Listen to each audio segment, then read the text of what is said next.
Hello friends, টেক্সেরিং online চ্যানেলে আপনাদের সকলকে জানাই স্বাগতম। আজ 7 জানুয়ারি 2020 মঙ্গলবার। আর আজ মঙ্গলবারে ইতিমধ্যেই গোটা দেশ জুড়ে এনআরসি এবং সিএএ নিয়ে বেরিয়ে এসেছে তিনটি বিরাট বড় খবর, যা আপনার জন্য জানা একান্ত জরুরি। সুতরাং আপনি যদি একজন ভারতীয় নাগরিকের পাশাপাশি পশ্চিমবঙ্গের একজন স্থায়ী বাসিন্দা হয়ে থাকেন, তাহলে অতি অবশ্যই এই ভিডিওটিকে প্রথম থেকে শেষ পর্যন্ত মনোযোগ সহকারে দেখতে থাকুন। এই গুরুত্বপূর্ণ আপডেটগুলির মধ্যে থেকে একটি আপডেটও আপনি স্কিপ করবেন না, কারণ একজন ভারতবাসী হিসেবে প্রত্যেকটি আপডেটই জানা আপনার জন্য খুবই জরুরি।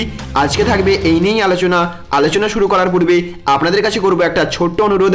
আপনি যদি আমাদের চ্যানেলে নতুন হয়ে থাকেন অথবা আমাদের চ্যানেলের ভিডিও এই প্রথম দেখে থাকেন, তাহলে অতি অবশ্যই আমাদের চ্যানেলটিকে সাবস্ক্রাইব করে পাশে থাকা বেল আইকনটিকে বাজিয়ে রাখবেন, যাতে এই রকমই গুরুত্বপূর্ণ ভিডিওগুলি আপনার ফোনে সবার প্রথমে পৌঁছে যায়। আর এই ভিডিওটি আপনাদের যদি ভালো লেগে থাকে, তাহলে অবশ্যই ভিডিওটিতে একটা লাইক করে আমাদের পরিশ্রমকে সফল করবেন এবং অবশ্যই ভিডিওটিকে জনস্বার্থে বেশি বেশি পরিমাণে শেয়ার করবেন। তো ফ্রেন্ডস, দেখুন আজকের প্রথম খবরেই বলা হচ্ছে কমিউনিস্টদের মার খাওয়ার সময় এসে গিয়েছে। জেএনইউ নিয়ে বললেন দিলীপ ঘোষ। শিক্ষাঙ্গনে মারামারি এনেছে কমিউনিস্টরা। বাংলা, ত্রিপুরা, কেরলে মারামারি হয়েছে, মারামারি করেছে কংগ্রেসও। এবার হিসেব বরাবর। জওহরলাল নেহরু বিশ্ববিদ্যালয়ে হিংসার ঘটনায় এমনই প্রতিক্রিয়া দিলেন বিজেপির রাজ্য সভাপতি দিলীপ ঘোষ। একই সঙ্গে তীব্র কটাক্ষ করলেন মুখ্যমন্ত্রী মমতা বন্দ্যোপাধ্যায়কেও। জেএনইউ কাণ্ডের তীব্র নিন্দা করে টুইট করেছেন মুখ্যমন্ত্রী মমতা বন্দ্যোপাধ্যায়। সেই প্রসঙ্গে কাটোয়ায় দলীয় সভা সেরে কৃষ্ণনগর যাওয়ার পথে দিলীপ ঘোষ বললেন, যখন যাদবপুর ইউনিভার্সিটিতে আমাদের মন্ত্রীকে মারা হলো, তখন মমতার বিবেক জাগেনি, তার কাছ থেকে নিন্দাও শুনিনি। রাজ্যপালকে যখন গো ব্যাক করা হলো, কোনো প্রতিবাদ হয়নি।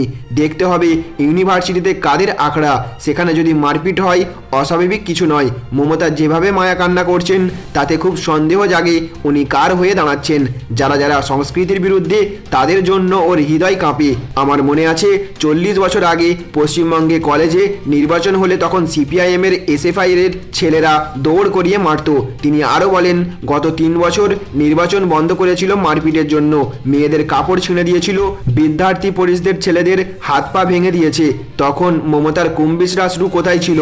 এটা ঠিক যে কমিউনিস্টদের মারা শুরু হয়েছে এদেশে, তাদের এটা পাওনাই আছে। তারা যা ব্যবহার করেছে এটা অস্বাভাবিক নয়। তাহলে ফ্রেন্ডস, বুঝতে পারলেন। এবার জেএনইউ কাণ্ড নিয়ে মুখ খুললেন রাজ্যের বিজেপি সভাপতি দিলীপ ঘোষ। কংগ্রেস, তৃণমূল এবং কমিউনিস্টদের নিয়ে তীব্র কটাক্ষ করলেন তিনি।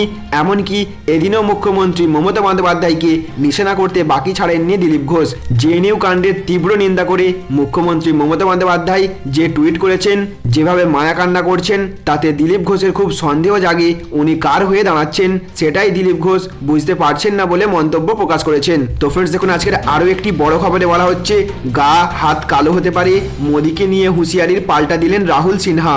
11 জানুয়ারি বিকেলে কলকাতায় আসছেন প্রধানমন্ত্রী নরেন্দ্র মোদী। তাকে কালো পতাকা দেখানো হবে বলে সিদ্ধান্ত নিয়েছে সিপিএম। তবে এরই পাল্টা দিয়েছে বিজেপি। দলের নেতা রাহুল সিনহা হুঁশিয়ারি দিয়ে বলেছেন, কালো পতাকা দেখানো হলে গা হাত কালো হয়ে যেতে পারে। সিএএ নিয়ে সারা দেশের সঙ্গে উত্তাল পশ্চিমবঙ্গও। এই সময় মোদী কলকাতায় আসলে তাকে ঘিরে বিক্ষোভ হতে পারে বলে অনেকেই আশঙ্কা প্রকাশ করেছিলেন। শনিবার সেই সংক্রান্ত ঘোষণা করে দেন সিপিএম নেতা মোহাম্মদ সেলিম। তিনি বলেছেন, মোদীজি 10 বা 11 জানুয়ারি যেদিনই আসুন না কেন, তাকে কালো পতাকা দেখানো হবে। মোদী গো ব্যাক স্লোগানও উঠবে, জানিয়েছেন সেলিম। সিপিএম নেতা মোহাম্মদ সেলিমের হুঁশিয়ারির পাল্টা দিয়েছেন বিজেপি নেতা রাহুল সিনহা। তিনি বলেছেন, সিপিএম এর কে আছে, ওদের মুখই তো কালো হয়ে গিয়েছে। তার প্রশ্ন, কালো পতাকার কি দরকার? তবে তার সঙ্গে তিনি হুঁশিয়ারি দিয়ে জানিয়ে দিয়েছেন, কালো পতাকা দেখানো হলে গা হাত কালো হয়ে যেতে পারে। তাহলে ফ্রেন্ডস, বুঝতে পারলেন, গতকালই সিপিএম নেতা মোহাম্মদ সেলিম জানিয়েছিলেন প্রধানমন্ত্রী নরেন্দ্র মোদী বাংলায় আসলে তার বিরুদ্ধে স্লোগান দেওয়া হবে এবং তাকে কালো পতাকা দেখিয়ে ফেরত পাঠানো হবে। এবার সেলিমের ওই মন্তব্যের পাল্টা জবাব দিতে গিয়ে রাহুল সিনহা কার্যত হুঁশিয়ারি দিয়ে বলেছেন, কালো পতাকা দেখানো হলে গা হাত কালো হয়ে যেতে পারে। আপনাদের জানিয়ে রাখি, 11 জানুয়ারি কলকাতায় আসছেন প্রধানমন্ত্রী নরেন্দ্র মোদী। 150তম বর্ষ উদযাপন অনুষ্ঠানে ওই দিন রাতে তিনি রাজভবনে থাকবেন এবং 12 জানুয়ারি সকাল 10:30টায় একই মঞ্চে থাকার কথা রয়েছে প্রধানমন্ত্রী নরেন্দ্র মোদী এবং রাজ্যের মুখ্যমন্ত্রী মমতা বন্দ্যোপাধ্যায়ের। তো ফ্রেন্ডস, দেখুন আজকের আরও একটি বড় খবরে বলা হচ্ছে মে মাসেই হবে এনপিআর আপডেট। মমতা বিজয়নকে চ্যালেঞ্জ বিজেপি নেতার।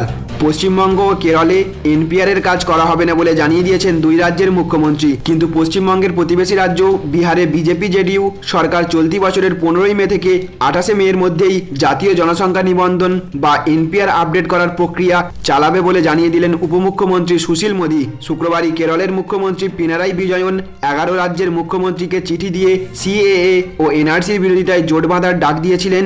উল্লেখযোগ্য, বিহারের মুখ্যমন্ত্রী তথা বিজেপির সঙ্গী দল জেডিইউ প্রধান নীতিশ কুমারের কাছেও এসেছিল সেই চিঠি। এবার রাজ্যের বিশিষ্ট বিজেপি নেতা তথা উপমুখ্যমন্ত্রী জানিয়ে দিলেন, এনআরসির প্রথম ধাপ এনপিআর আপডেটের কাজ এই রাজ্যে হবেই। একই সঙ্গে তিনি হুমকি দিয়েছেন, রাজ্যের কোনো সরকারি কর্মকর্তা যদি এনপিআর আপডেটের কাজ করতে অস্বীকার করেন তাহলে তাদের বিরুদ্ধে প্রশাসনিক ও শাস্তিমূলক ব্যবস্থা নেওয়া হবে। সুশীল মোদী জানিয়েছেন, 2020 সালের এপ্রিলের শুরু থেকে সেপ্টেম্বরের শেষ পর্যন্ত গোটা দেশে এনপিআর আপডেট করা হবে। আর বিহার এই কাজ সেরে ফেলবে 15ই মে থেকে 25শে মের মধ্যেই। এনপিআর তৈরির প্রক্রিয়াটি 2010 সালে ইউপিএ শাসনকালেই হয়েছিল, সেই কথাও মনে করিয়ে দেন সুশীল মোদী। 2021 সালের জনগণনা ঠিক আগে 2020 সালে এনপিআর 2010-এর সেই তথ্যকে আপডেট করা হচ্ছে মাত্র। কেন্দ্রীয় স্বরাষ্ট্র মন্ত্রকের 2019 সালের বার্ষিক রিপোর্টে সাফ লেখা ছিল এনপিআরই হবে এনআরসির প্রথম ধাপ। কিন্তু সুশীল মোদীর দাবি, এনপিআর এবং এনআরসি দুটি আলাদা বিষয়। পশ্চিমবঙ্গ এবং কেরলের মুখ্যমন্ত্রীকে রীতিমতো চ্যালেঞ্জ করে তিনি বলেন, যদি পারেন তবে তাদের রাজ্যে নাগরিকত্ব সংশোধন আইন এবং এনপিআর বাস্তবায়ন না করে দেখান। তার মতে কোনো রাজ্যই সিএএ বা এনপিআর বাস্তবায়ন করতে অস্বীকার করতে পারবে না, কারণ কেন্দ্রের নাগরিকত্ব নিয়ে আইন আনার ক্ষমতা রয়েছে। আর এনপিআর আপডেট করাটা একটা বিধিবদ্ধ বিধান যা কোনো রাজ্যই প্রয়োগে অস্বীকার করতে পারে না। তাহলে ফ্রেন্ডস, বুঝতে পারলেন এবার বিহারের উপমুখ্যমন্ত্রী সুশীল মোদী কার্যত চ্যালেঞ্জ ছুঁড়ে দিলেন মুখ্যমন্ত্রী মমতা বন্দ্যোপাধ্যায় এবং কেরলের মুখ্যমন্ত্রী পিনারাই বিজয়নের বিরুদ্ধে। তিনি স্পষ্ট জানিয়ে দিয়েছেন, এনআরসির প্রথম ধাপ এনপিআর আপডেটের কাজ এই রাজ্যে হবেই। একই সঙ্গে তিনি হুমকি দিয়েছেন, রাজ্যের কোনো সরকারি কর্মকর্তা যদি এনপিআর আপডেটের কাজ করতে অস্বীকার করেন তাহলে তাদের বিরুদ্ধে প্রশাসনিক ও শাস্তিমূলক ব্যবস্থা নেওয়া হবে। আগামী মে মাসের মধ্যেই এনপিআর এর সমস্ত প্রক্রিয়া শেষ করা হবে বলে জানিয়ে দিয়েছেন সুশীল মোদী। পশ্চিমবঙ্গ এবং কেরলের মুখ্যমন্ত্রীকে রীতিমতো চ্যালেঞ্জ করে তিনি জানিয়ে দিয়েছেন, তাদের রাজ্যেও নাগরিকত্ব সংশোধনী আইন এবং এনপিআর বাস্তবায়ন হবেই, কেউ এই আইন অস্বীকার করতে পারবে না। সুতরাং ফ্রেন্ডস, বুঝতে পারলেন একের পর এক বিজেপি নেতা দাবি করেই চলেছেন প্রতিটি রাজ্যে এনপিআর এর কাজ কেন্দ্র সরকারের তরফ থেকে করা হবেই, সাথে সাথে নাগরিকত্ব সংশোধনী আইন বাস্তবায়িতও হবে। তো ফ্রেন্ডস, আপনি একজন ভারতবাসী হিসাবে এই নাগরিকত্ব সংশোধনী আইনকে ব্যক্তিগতভাবে কতটা সমর্থন করেন নাকি সমর্থন করেন না, অর্থাৎ আপনি এই নাগরিকত্ব সংশোধনী আইন এবং এনআরসির পক্ষে না বিপক্ষে, অতি অবশ্যই আপনার মূল্যবান মতামত কমেন্টে প্রকাশ করবেন। একজন ভারতবাসী হিসাবে আপনার মতামত অত্যন্ত গুরুত্বপূর্ণ।